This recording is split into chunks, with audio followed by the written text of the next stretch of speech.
നമസ്കാരം, ഞാൻ നിങ്ങളുടെ ജയറാമാണ്. 5000 വർഷത്തോളം പഴക്കമുള്ള നമ്മളുടെ ഭാരതീയ സംസ്കാരം അത് പല നാടുകളിൽ പല രീതിയിലാണ്, ഓരോ സംസ്ഥാനങ്ങളിലും പല രീതിയിലാണ്. ഇപ്പോൾ തമിഴ്നാട്ടിൽ ജല്ലിക്കെട്ട് പോലെ തന്നെ നമ്മുടെ കേരളത്തിന്റെ സംസ്കാരമെന്ന് പറയുന്നതാണ് നമ്മളുടെ ആനയും ചെണ്ടയും മേളങ്ങളും പൂരങ്ങളും ഉത്സവങ്ങളും. ഇതൊക്കെ മലയാളിയുടെ ഒരു ഭാഗമാണ്, മലയാളികളുടെ ആചാരത്തിന്റെ ഭാഗമാണ്, സംസ്കാരത്തിന്റെ ഭാഗമാണ്. ഇതൊക്കെ തലമുറകളായിട്ട് നമ്മളുടെ കാരണവന്മാർ കാത്തു സൂക്ഷിച്ചിട്ടുള്ള സംസ്കാരമാണ്.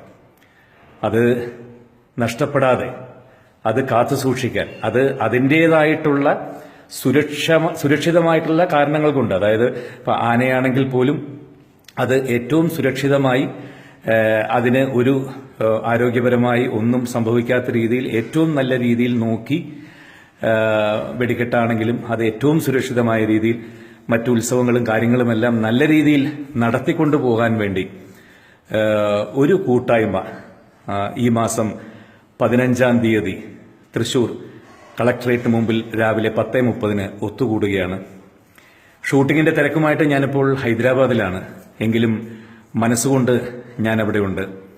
ഇതിൽ എല്ലാ മലയാളികളും ജാതി മത ഭേദമന്യേ ഒത്തൊരുമിച്ച് നമ്മളുടെ ഒരു കൂട്ടായ്മ ശക്തി തെളിയിക്കണം എന്ന് അതിൽ ഒരുവനായി, ഒരു കൂട്ടാളിയായി നിന്നുകൊണ്ട് ഞാൻ അഭ്യർത്ഥിക്കുന്നു. Thank you so much. Jai Hind.